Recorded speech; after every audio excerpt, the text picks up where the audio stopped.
Lease to Doomsday by Lee Archer. The twins were a rare team indeed. They wanted to build a printing plant on a garbage dump. When Muldoon asked them why, their answer was entirely logical. Because we live here. It was the lack of sense in the ad that made him go back to it again.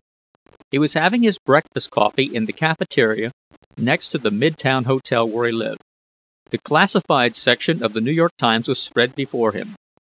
Wanted. Live wire real estate broker. No selling. 30 to 40. Room 657, Silvers Building. 9 to 12 Monday morning. The ad made no sense for several reasons. One, you just don't go around advertising for brokers with 4 pages of them in the classified phone book.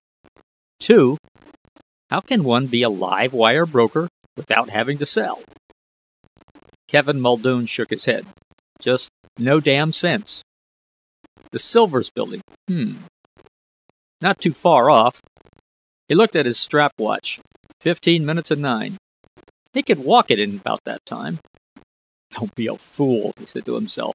It's obviously a come-on of some kind. He got up, paid the check, and went out.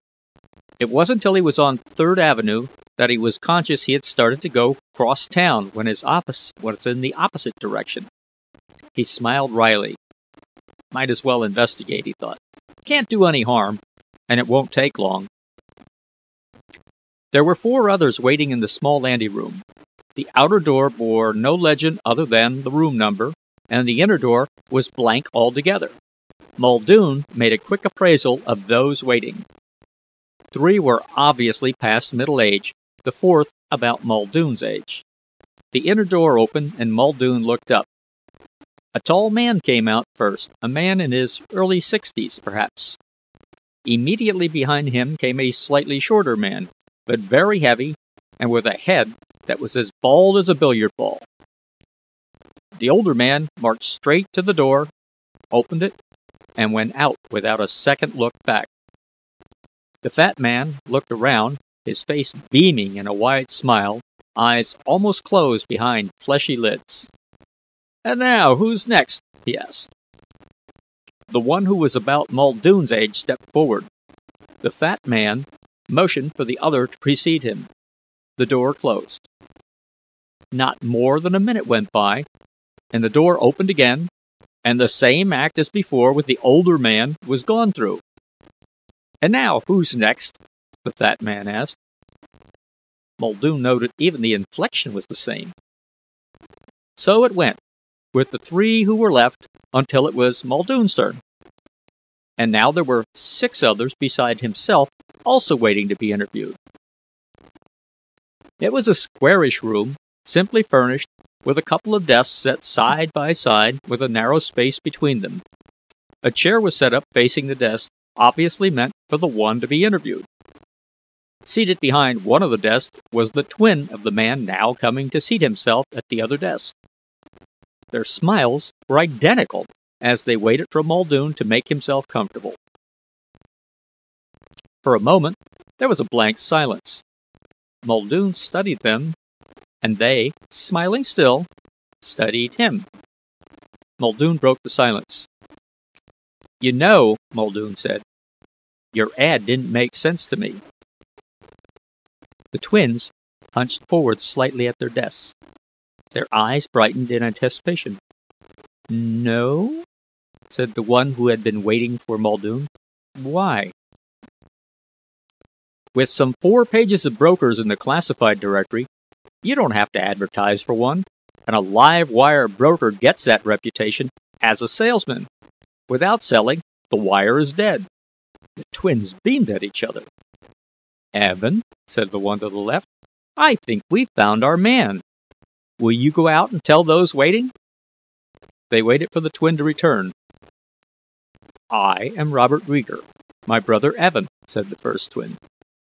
Muldoon introduced himself. There was no handshaking. "You are right about the ad," Robert Rieger said. "We worded it that way for a reason. We wanted a man of quick intelligence. Mind you, now we do want a broker, and the one who will do no selling. The live wire part was my brother Evan's thought. He does sometimes have clever ideas." Robert stopped to beam at his twin.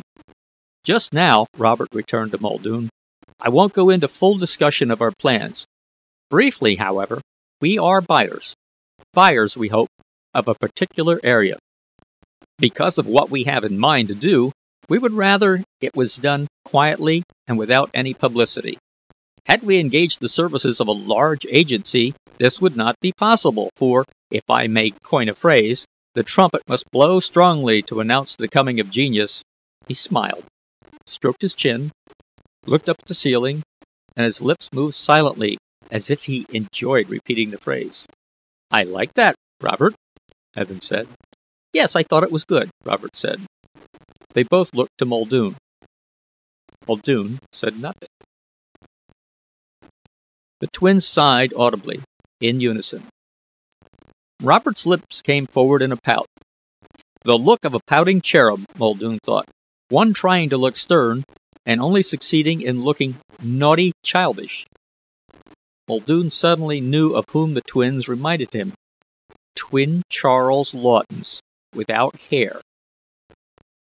"You are free to work for us?" Robert asked. "With you," Muldoon said. "I have the license." He gave them a quick smile, as if to lessen the sharpness of the tone he had used. "A broker acts for a client in the purchase or sale of property. He can't be employed by them." "Of course," Robert said quickly. "I did not mean to imply any other action. Now, suppose you tell us briefly about yourself." Muldoon gave them a thumbnail sketch of his career. He noted their pleased look that he was a one-man agency. At the conclusion, Robert stood up and came around the desk. He thrust a hand at Muldoon. "Like shaking hands with a piece of warm dough," Muldoon thought. "I do believe," Robert said as he placed a heavy arm around Muldoon's shoulder and walked him to the door, "that we shall have a mutually happy relationship. You will not be unrewarded, money-wise." He opened the door, paused, still with his arm around Muldoon, and looked steadily into Muldoon's eyes. "Yes, I think there will be mutual benefits in our relationship. Now, in conclusion, will you pick us up at this office tomorrow morning at 9? Muldoon nodded. "Good. Then bye now, Mr. Muldoon, and thanks so much for coming by in answer to our ad." The answer to an irritating thought came to Muldoon while he was waiting for an elevator to take him to the ground floor. He knew where he had seen the same kind of look as was in Robert Rieger's eyes when they had parted. In the eyes of a cat Muldoon had once seen toying with the mouse the cat had caught. Dina Savory was a redhead, a green-eyed redhead with a kind of patrician look about her face that came off very well in the photographs they took of her. Dina was a model, and made 3 times the money Kevin Muldoon made. It had always been a sore point between them, and more than once the reason for their worst quarrels. She was also the worst cook in New York. Monday evenings were spent in Dina's small apartment on East 56th Street, and she usually cooked dinner for Muldoon. Invariably, it was steak. Dina had no imagination when it came to food. Even in restaurants, she ordered one or another kind of steak. They were together on the couch. She stretched full length, her head in Muldoon's lap. He was telling her about the Rieger twins and what had happened that morning. His hands caressed her lightly as she spoke, now across her cheeks, now more intimately. "I don't dig them, honey," he said as if in recapitulation. "The Robert twin, for instance. You will not be unrewarded, money-wise. Madison Avenue and 19th century English." She gently took his hand from where he seemed to find most comfort, and put it to her cheek. "What's the difference?" she asked. "So long as there's money in it." "Broker's commission," he said. "No more or less." "You've been getting so much of that lately?" "No." "Okay then. Stop fighting it. What do you care what kind of English they use, or whether they use sign language? The buck, kid, the buck." Dina, Muldoon said gravely, you have the grubbing soul of a pawnbroker. Or real estate broker, he added. He bent his head and kissed her lips. Her lips opened to his with that familiar warmth, a hunger for him which never failed to thrill. This time, she did not remove his hand when it returned. Kebby, baby, darling, oh my darling, she whispered. Strange, he thought, that at a moment like this, I should be thinking of those fat twins. Muldoon hated the pirate prices of midtown parking lots, and so was late. It had taken him 10 minutes to find parking space for the Plymouth. As he started to open the door of room 657, he heard the voice of one of the twins. The words or sounds were in a language completely foreign to him. He thought to knock, but changed his mind. To knock would have made it obvious he had been listening. He barged right in. The twins were in the anteroom. Muldoon got the impression that they knew he had heard them, and an even stronger impression that the fact was of no importance. That bothered him, for some reason. Ah, there you are, the twin to the left said. Evan was wondering whether you would show up, but I told him he was putting himself to useless aggravation. That damn mixed-up phrasing again, Muldoon thought. Took a little time to find parking space, he said. Shall we be off, then? Robert asked. All right with me, Muldoon replied. There was another odd thing. Evan Rieger seemed to have so very little to say. Their destination was a place halfway down the island. Muldoon's brow had lifted when they gave him the area. So far as he knew, there hadn't been any development in the area. It was just a bit too far off the highways and rail lines for housing developments, and even more badly located for industrial requirements. He wondered what the devil they had in mind out there. Traffic was light, and the drive took little more than an hour and a half on the main highway, and another 15 minutes of blacktop side road before Evan told him to turn left here, onto a rutted path off the blacktop. The path led through some scrub growth that ended on the edge of an acre or so of dump heap. Rusted heaps of broken cars were scattered about. A foul odor came from the left, as though garbage too had been dumped and left to rot. There was a flat, one-storied wooden shack close by, to which Evan directed him to drive up to. Evan produced a key and opened the door to the shack. There was a partition separating the place neatly into two sections. There were a couple of straight-backed wooden chairs and a leather sofa in the near room. The door to the other room was closed. Sit down, Muldoon, Robert Rieger said. He waited for Muldoon to make himself comfortable on the sofa, then continued, First time we've ever been out here during the day, but Evan's sense of direction is unfailing. He shook his head, smiled brightly. Ah, well, we must each have some factor to make for validity of existence, eh? I don't follow, Muldoon said. No matter. Now to the business at hand. I wanted you to see the area involved. Evan, the plot plan, please. To Muldoon's surprise, Evan Rieger went into the next room and returned after a moment with a plot plan of the lower third of the island. He gave it to Muldoon, who spread it at his feet. That red pencil area I've marked off, Robert Rieger said, is what we'll be concerned with. As you notice, the dump and this shack are at the approximate center. What I have in mind to do is buy all the land in this marked-off area. Buy it? You seem surprised. Shocked would be the better word. Have you any idea what this could cost? You've marked off an area of approximately a square mile. Even out here, that would run into millions, and once news got around that someone was buying parcels this size, well, you'd have more publicity than you might want. About the cost, we won't worry. There will be enough money, but the attendant publicity could mean not being able to get the land we want. Is that correct? Could be. Suppose we get options or leases on these pieces. That was a good phrase, Evan broke in unexpectedly. Don't you think so, Robert? Yes, Robert said sharply. He seemed to have suddenly lost his smile. He gave Evan a hard look from under down-drawn brows. He turned to Muldoon. We are renting this tumble-down structure. A 2-year lease.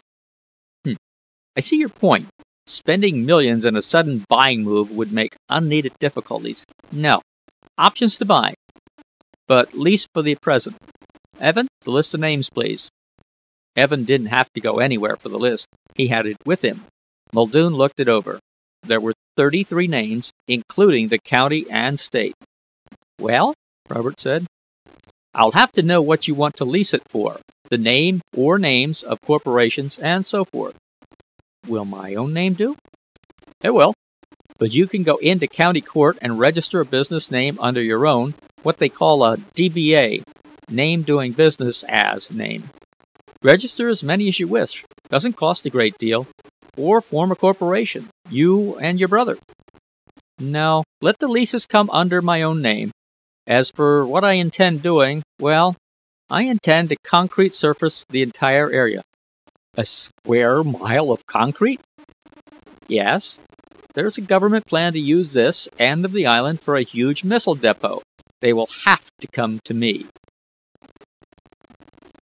Pretty shrewd, Muldoon thought. That is, if it's true. All right, Muldoon said. When do you want me to start? Right now. That was one reason for bringing you out here. Evan, would you get the briefcase, please? Once more, Evan Rieger went into the other room and closed the door carefully behind him when he came out. He handed the briefcase to Muldoon. You may open it, Robert said. Muldoon's fingers became suddenly nerveless, and he dropped the briefcase. It was crammed with money, packets of $100 bills. There are 50 packets of $100 bills, totaling $1 million, Robert said. What the hell did you want me to do? Carry the case around with me? Muldoon asked. No, it will remain here. I merely wanted to show you I will be able to stand behind any price you may have to meet. From now on, report here, no matter what time. And since time has a definite value in this matter, do not stand upon it. I like that, Evan said suddenly. That was good, Robert. Muldoon nodded. Evan had a value, too. The same value any yes man has. But it bothered Muldoon. This just wasn't the way of twins. At least none he knew. Well, one thing was certain. The Riegers had the ready cash. This may take some time, Muldoon said. Weeks. Certainly. Maybe months. The county and state alone. We don't have that much time, Robert broke in. Evan must return in 10 days. Return? Where? Muldoon asked. It was as if Robert hadn't heard. The state and county properties are small areas and on the very edge. Suppose we forget about them for the time being. Work on the private parties. Anything you say, but it may still take weeks. Then don't quibble. Lease at any price. If a show of cash is necessary, let me know. Now I think you'd better start. Good luck, Muldoon. It was Wednesday night before Muldoon saw Dina Savory again. Nor had he seen the Rieger twins since leaving them Monday morning. Dina and Muldoon seldom saw each other during the middle of the week. They were her busy days, and she needed the nights for complete rest. But he had called her and asked to see her. They were at dinner in a small Italian place close to her apartment. He had briefly brought her up to date on what had happened since she had seen him last, and was at the moment finishing the last of the lasagna he had ordered. They're phonies, honey. Real phonies, he said. I'll bet my last buck on that. She was looking at the last piece of steak on her plate. With an almost defiant gesture, she speared it and put it in her mouth. Atta girl, he said. Mind your own business, she said. How do you mean they're phonies? I spent all Monday investigating them. A fine way to make $1, she said. What do you care who they are? He gave her a knowing smile.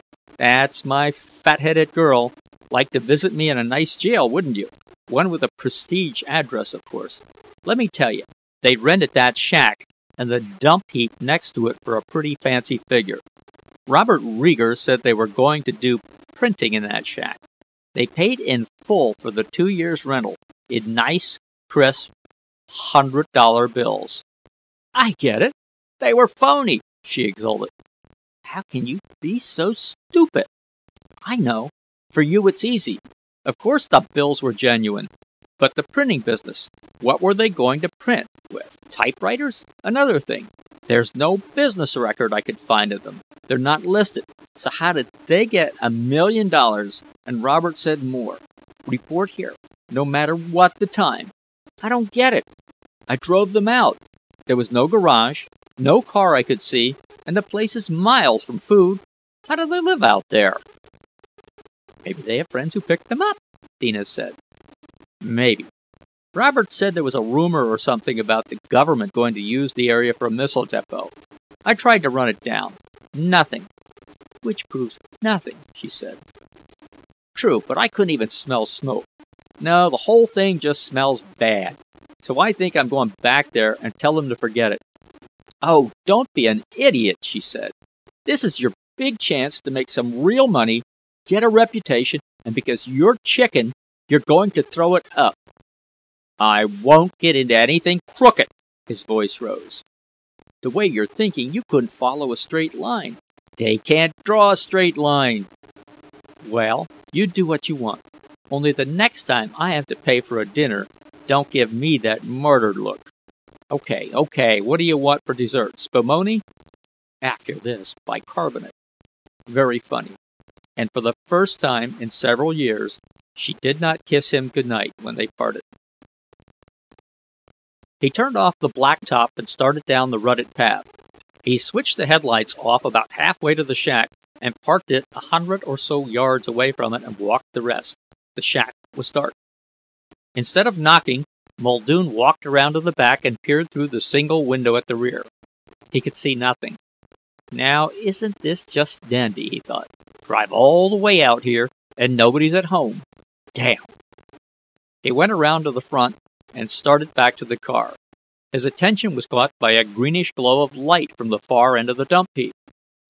His curiosity aroused, Muldoon warily made his way through the metal litter until he was close enough to make out the source of the light. It came from the center of a shallow area that had been cleared of rubble. A rusted, misshapen mass of metal lay in the center of the cleared space. The greenish glow was coming from an opening in the mass. Muldoon crept closer until he was able to make out details. Not too many, but enough to give him an idea of the size and general shape of the thing. But what really held him were the figures of Robert and Evan Rieger. He saw them quite distinctly. One of the twins was bent over a machine of some sort. There were levers, gears, and rollers mounted on a webbed platform no larger than a rather oversized typewriter. Muldoon's eyes went wide at the sight of the greenbacks coming in a steady stream from the interior of the machine and falling into a box at the side. He could see very little else that was in the room, other than the brother of the twin at the machine. He was on the far side of it, fiddling with something hidden. Muldoon stared in fascination for another minute, then carefully made his way back to the car. He had parked it within the growth of scrub trees and bushes. He started it, turned the headlights on, and drove slowly out into the open and up to the shack. He honked his horn loudly a couple of times and got out of the car and walked up to the shack and tried the door. It was closed. Presently, the figures of Evan and Robert Rieger came into view from the direction of the dump heap. Muldoon's figure was outlined in the glow of the headlights. Muldoon noticed the briefcase one of them was carrying. Ah, there, Muldoon! Muldoon had recognized Robert's voice. Hello, Mr. Rieger. Thought I'd come by and let you know how I've been doing. Evan, who was carrying the briefcase, unlocked the door and switched on the light. The other two followed him into the room. Robert Rieger motioned for Muldoon to take the sofa. Evan went into the other room. Well, my boy, Robert said heartily, how is it going? Slowly, Muldoon said casually. But the first of this sort of operation has to go that way. Kind of feel things out, if you know what I mean. Of course. How does it look? I think it's going to go all right. I've got plans. Splendid. Do you need money? Yes, about 10,000. Evan, do bring the case out, Robert called loudly. In a couple of seconds, Evan Rieger appeared. He brought the briefcase to his brother, turned, and went back into the other room without saying anything. He walked slowly and stiffly, his feet slapping heavily on the bare floors. "What's wrong with him?" Muldoon asked. Robert Rieger was pulling money from the briefcase. He looked up with an expressionless face. "Nothing. You said 10,000? "Yes." Rieger passed 2 of the packets to Muldoon. "Sure you won't need more?" Muldoon put the money away, got up from the sofa, and started to the door. No, just what I need. I'll see you Friday night." "Fine, and don't forget, we must get all this done quickly." "I won't forget." Robert Rieger waited till the sound of the Plymouth was no longer heard. Then he went into the other room. Other than for 2 army cots, the room was empty. Evan was stretched full length on one of the cots. "You're certain he knows?" Evan asked. "Yes, I saw him on the Visio." "But he could see all the interior." "No, just the duplicating machine. We must get rid of it tonight." "What do you think he will do?" "What can he do? He knows nothing. The money is genuine, and with the destruction of the machine, he can't prove anything. Nevertheless, it might be the wisest course to get rid of him. We might have been too clever with that advertisement." "Possibly. But we must move quickly, then.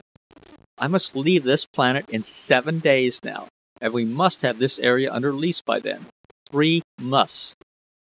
Robert smiled thinly. "We will. If not through Muldoon, then through another means. When you return in a year with the space fleet, you will find the landing area we need. And after that—" They smiled at each other. "We said we would not fail. This planet will fall to our weapons like ripe fruit from a tree. But first I must return to tell them," Evan said. "And if I do not return, they will know we have failed and will seek another planet." "We won't fail," Robert reiterated. "Right now, let's get back to the spaceship and the duplicating machine." Muldoon spent a busy Thursday. A news brief in the Times financial section which told of a public utility wanting island property gave him an idea for one thing. He spent all morning bringing the idea to a head, after he had verified the truth of the item. Then, after a late lunch, he went to the Treasury Department's headquarters and spent a couple of hours with the head of the local investigation department. He was quite pleased with himself by nightfall as he headed out to the island. This time he parked the car at a considerable distance from the shack. There were lights on this night. He walked boldly up and knocked at the door. It opened wide, and the thick figure of one of the twins darkened the opening. "Well, Mr. Muldoon, I did not think to see you till Friday." "I thought I'd come and see you tonight," Muldoon said as he stepped into the room. "I didn't hear the car." "Oh, parked it back a bit," Muldoon said. He turned toward the other twin as the inner door opened. "Hello." "Hello." "You know, Evan," Robert said, "I'm rather glad Muldoon stopped by tonight. We might as well conclude our business with him now." "An excellent idea, Robert. Excellent." "What do you mean?" Muldoon asked. "I no longer am acting for you?" "Not for us. For yourself. I'm afraid your services in any capacity will no longer be needed." Muldoon caught the undercurrent of menace in Robert's voice. It told him they were not only suspicious, but ready to act on it. He started to edge toward the door, but Robert suddenly reached out and took his arm. There was power in the fat man's grip. Evan moved swiftly for his size and took up a position before the door, which he kicked shut. Muldoon twisted sharply and was free of the other's grip. He stepped back a couple of paces. "What the hell's this all about?" "Come now, Muldoon," Robert said softly. "You didn't think your prying went unobserved last night." "So I was nosy, but what's this rough stuff you're trying to pull?" "Merely making sure your curiosity will end tonight." Muldoon took a couple of more retreating paces. "You mean you're going to get rid of me? Well, maybe you will, and maybe you won't. But even if you do—" A smile broke through the grim lips of the twin threatening Muldoon. "You mean the duplicating machine? Just another piece of rusted scrap among the rest of the junk." Muldoon paled. The evidence he was going to need gone. And of course the money is genuine. We made sure of it. Ink, paper, everything. We made sure of it long ago. It will be a pity you won't be here to see how efficient we can really be. But the rest of the planet will know, as soon as Evan returns. Muldoon's mind was working swiftly. You got rid of the machine, but what about the junk shop it was in? I'll bet there are more important things there. Indeed there are, but no one will find them. It will be just another rusted piece of large junk to them. It was then that Muldoon made his move. He lashed out with a fist. The blow staggered Robert, and Muldoon was crashing his shoulder against the inner door. It burst inward, but before he could get through, Robert grabbed him. The whole side of Muldoon's face went numb as Robert crashed his fist against his jaw. Muldoon knew he didn't stand a chance in a straight-up fight. Not with these two. Robert's hands were reaching for him now. Muldoon grabbed one of his hands with both of his, twisted outward as he grasped 2 fingers in each hand. Robert's face went putty gray as the bones snapped. Muldoon no longer cared about fair play. His knee came up where it could do the most damage, and Robert sank groveling to the floor. Muldoon whirled, too late. The world exploded in 1,000 flashes of pain-filled lights. He went crashing backward into the wall. Evan hit him again before he stumbled blindly away from the terrible fist. "Let me kill him," Robert groaned. Muldoon pulled himself up from the pain-filled world he had been sent into. There seemed to be 2 Evans facing him. Then there was only one. A twisted grin came to Muldoon's lips. "Come ahead, you rat," he mumbled. Evan came forward, and swift as an adder, Muldoon kicked him just below the kneecap. Evan screamed and collapsed. Muldoon staggered out of the way of the falling body, only to fall into the clutches of Robert's sudden reaching fingers. He fell to the floor. Robert tried to get his good hand up to Muldoon's throat.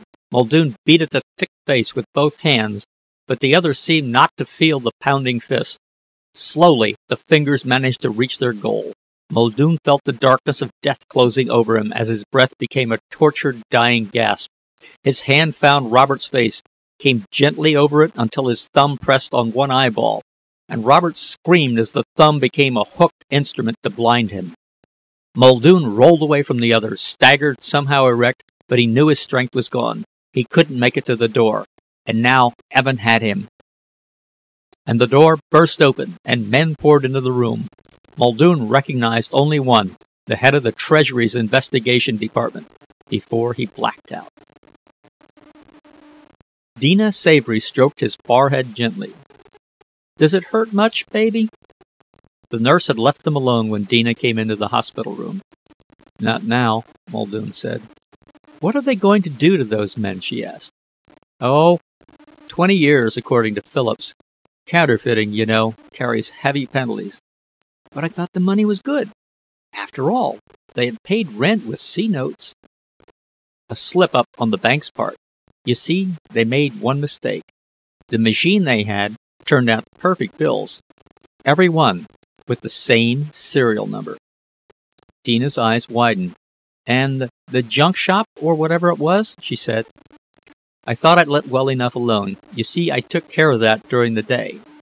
The twins, being criminals, had automatically broken their lease.